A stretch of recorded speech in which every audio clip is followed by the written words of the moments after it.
매일성경 묵상 나눔입니다. 4월 29일 금요일입니다. 오늘은 시편 80편을 묵상합니다.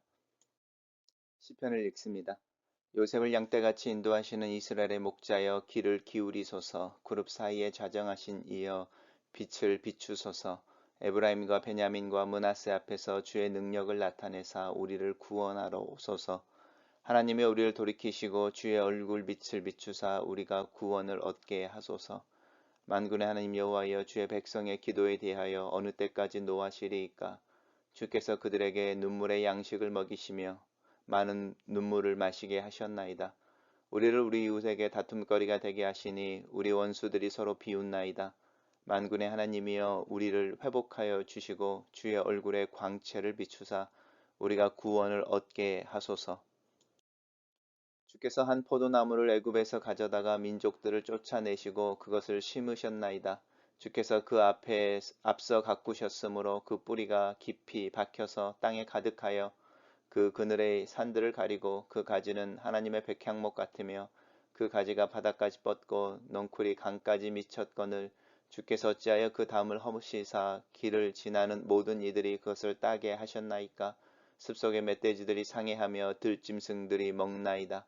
만군의 하나님이여, 구하옵나니 돌아오소서. 하늘에서 굽어보시고 이 포도나무를 돌을 보소서.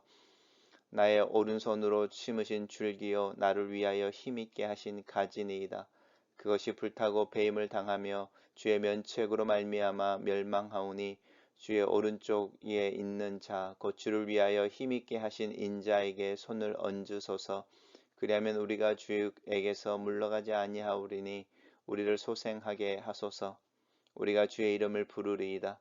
만군의 하나님 여호와여, 우리를 돌이켜 주시고 우리의 얼굴의 광채를 우리에게 비추소서. 우리가 구원을 얻으리이다. 오늘은 세 개의 단락으로 나눠져 있습니다. 첫 번째 단락입니다. 요셉을 양떼같이 인도하시는 이스라엘의 목자라고 하나님을 부르고 있습니다. 우리 보통은 야곱 아니면 이스라엘 이렇게 부르는데 오늘 시편에서는 요셉이라고 이야기를 하고 있습니다. 그리고 나서 요셉의 두 아들인 특별히 이 에브라임과 므낫세가 나오고 요셉의 형제 동생이었던 베냐민을 특별히 이야기하고 있습니다. 그래서 이 시편 80편은 특별히 이 요셉 지파라고 이야기하는 이 세 지파가 특별히 더 언급되어지면서 전체 이스라엘에 대한 기도일 수도 있지만 특별히 이 세 지파의 어떤 형편과 상황에 대한 기도일 수도 있습니다. 그래서 여호와의 이스라엘 목자여 이렇게 이야기하면서 그룹 사이에 자정하신 이여, 하나님을 부르시는 호칭이 굉장히 이렇게 성경적이고 또 그러면서도 이렇게 개인적인 부분들이 있습니다. 빛을 비추소서.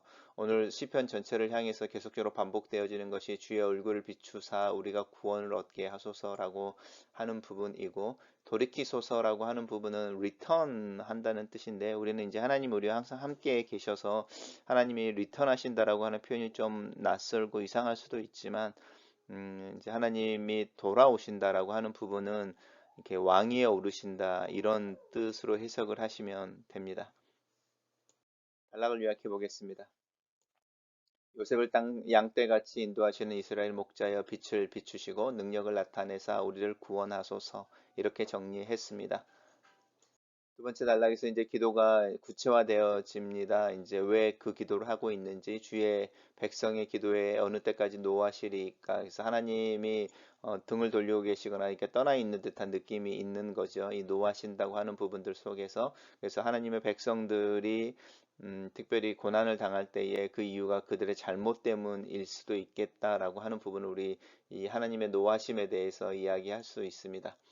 그들이 눈물의 양식을 먹으며 많은 눈물을 흘리게 하고 그것을 마시게 하셨다라고 그들의 고난에 대해서 굉장히 시적으로 표현하고 있고, 우리 이웃에게 다툼거리가 되게 하셨다라고 하는 부분은 이방 주변에 있는 이방 민족들이 침략하고 또 그들로 인하여 이제 고통을 받게 하셨다라고 하는 부분이고, 우리 원수들이 서로 비웃는다라고 하는 부분은 이제 하나님의 백성이라고 이야기함에도 불구하고 그들의 삶의 곤고함 때문에 너희들의 하나님이 어디 있느냐 이렇게 이제 비아냥거리는 부분들에 대한 이야기이죠.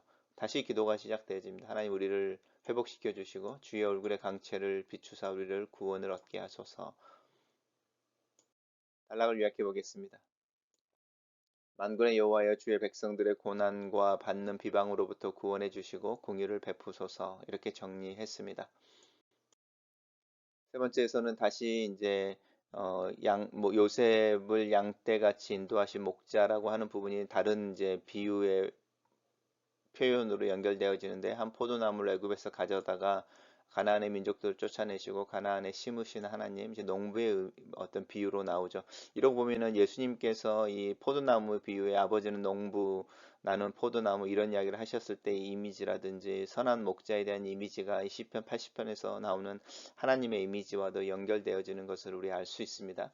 그래서 이제 하나님께서 직접 가꾸실 때에 그 포도나무가 땅에 뿌리기를 깊이 그리고 그 산들을 가릴 만큼 이제 풍성해졌다는 것이죠. 포도나무 가지가 백향목같이 굵어졌다라고 하는 부분도 부유함과 풍성함에 대한 이야기를 하고 있고 가지가 바다의 넝쿨까지 지중해 쪽이겠죠. 이제 영토를 의미하는 겁니다. 그래서 넝쿨이 박한까지 이렇게 미쳤다라고 하면서 이스라엘 가장 부흥했던 시기에 대해서 이야기하고 있습니다. 그런데 어찌하여 하나님 그 담을 허무사 길 가는 이들이 이제 이방인들이나 여행객들 이야기하는 거죠. 숲속의 멧돼지들과 상해하며 들짐승이라고 이야기하면서 하나님께서 심으시고 하나님께서 맺게 하신 그 열매가 지금은 모든 사람들에게 서 회방을 당하고 또 뭐죠 이렇게 그 업신 여겨지고 조롱거리가 되고 있는 현실에 대해서 탄식하면서 다시 기도 제목이 나옵니다. 구하옵나니 돌아오소서 하나님 돌아오십시오. 하늘에서 구보보사 돌보십시오라고 다시 탄원합니다. 단락을 요약해 보겠습니다. 주께서 한 포도나무를 애굽에서 가져다 심으셨으니 이 포도나무를 돌보소서 이렇게 정리했습니다. 마지막 단락에서는 주의 오른손으로 심으신 줄기, 주께서 힘있게 하신 가지라고 하면서 양을 돌보는 목자의 이미지처럼 이제 포도나무를 돌보는 농부의 이미지로 하나님 앞에 이제 기도를 계속합니다. 그런데 그것이 불타고 배임을 당하며 이제 침략을 받아서 회폐하고 황폐해져 있는 모습에 대해서 이야기하는 것이죠. 그리고 주의 면책으로 말미암아 멸망한다라는 이거 이야기하는 것은 주님의 노하심으로 말미암아 이렇게 이야기합니다. 그러면서 주의 오른쪽에 있는 자 곧 주를 위하여 힘있게 하신 인자에게 손을 얹으소서라고 할 때 이것의 일차적인 의미는 그 당시에 어떤 이스라엘의 지도자겠죠. 뭐 다윗과 같은 왕에 대한 이야기를 이야기하고 또 우리가 이 오른쪽에 있는 자 주를 위하여 힘있게 하신 인자 이런 표현을 들으면 자연스럽게 우리에게는 이제 예수님이 연상되어지기도 하지요. 그러하면 우리가 주께서 물러가지 아니하오리니 우리를 소생하게 하소서 우리가 주의 이름을 부르리이다 라고 하는 것은 주님을 찬양하고 또 주님 앞에 탄원하고 주님을 기억하겠습니다 이렇게 말하는 부분이죠. 저는 이제 개인적으로 이 시편이 이 앞에서 이 부분이 먼저 나왔으면 어떨까 이런 생각도 해봅니다. 주님 우리가 주님 앞에서 물러가지 않고 주님의 이름을 부르겠으니 우리를 소생시켜 주시고 오셔서 우리의 왕이 되십시오. 또 주의 강체를 비추시고 우리를 구원을 얻으리이다. 이렇게 했으면 좀 어땠을까 이런 마음이 좀 들지만 먼저 주님이 어떤 분이신지 그것을 기억하셔서 우리에게 긍휼을 베푸소서 이렇게 기도하고 있습니다. 단락을 요약해 보겠습니다. 주의 오른손으로 심으신 줄기여 힘있게 하신 가지니 우리를 소생하게 하시고 주의 얼굴에 광채를 비추소서 이렇게 정리했습니다. 첫 번째 묵상 나눔입니다. 양떼를 인도하는 목자의 이미지는 나를 이 세상에서 이 세상을 돌보시는 하나님을 나타내는데 자유 사용된다. 하나님이 나의 목자가 되신다. 나를 위해 목숨을 내어주신 예수께서 또한 나의 선한 목자가 되신다. 목자를 기다리고 목자를 찾는 양의 모습으로 하루하루를 살기를 기도한다. 하나님께서 나를 인도하시고 보호하시고 때를 따라 공급하시는 목자이심을 믿고 고백한다. 그 목자의 음성을 듣고 목자를 따르는 양의 모습으로 하루를 살기를 원한다. 하나님의 얼굴의 빛이 항상 내 삶과 내 머리에 있기를 기도한다. 두 번째 묵상 나눔입니다. 하나님을 목자로 삼은 백성에게 고난과 비방의 현실 앞에서 고민해 본다. 하나님의 백성이 경험하는 시련과 고난을 어떻게 이해할 수 있을까? 특별히 하나님의 노하심의 원인은 무엇일까? 내 안에 부정할 수 없는 양의 기질이 있다. 앞을 멀리 내다보지 못하는 속성이 나에게도 있다. 쉽게 목자를 잊어버리고 내가 원하는 길로 벗어나는 나를 본다. 하나님께서 나를 회복하시고 하나님의 얼굴의 광채를 비추사 나를 구원의 길로 인도하시기를 기도한다. 세 번째 묵상 나눔입니다. 하나님은 일하시는 하나님이시다. 이스라엘을 애굽에서 옮겨오시기 위해 수고하신 농부의 모습을 상상해 본다. 나를 위해 땀을 흘리시고 손에 흙을 묻히시는 분이시다. 하나님께서 나를 이 세상에서 하나님 나라로 그렇게 수고하셔서 옮기셨다. 그 하나님의 수고가 또 농부의 수고가 나를 살게 한다. 내 삶을 넉넉하게 맺히는 열매, 그 열매가 농부의 수고에서 나온다. 하나님께서 지속적으로 내 삶 속에서 일하시기를 기도한다. 그 열매가 하나님의 나라를 위해 사용되어질 수 있기를. 이 소원이 현실이 되게 하기 위해 내 삶을 돌아보고 근신하는 태도로 조심스럽게 하루를 시작한다. 이 조심스러운 발걸음이 하나님의 뜻을 분별하고 하나님 앞에 성실하게 살아가기를 원하는 내 마음의 표현이며 실천이 되기를 기도한다. 마지막 묵상 나눔입니다. 오늘 시인의 지속적인 기도의 한 모습을 본다. 하나님의 얼굴의 광채를 사모한다.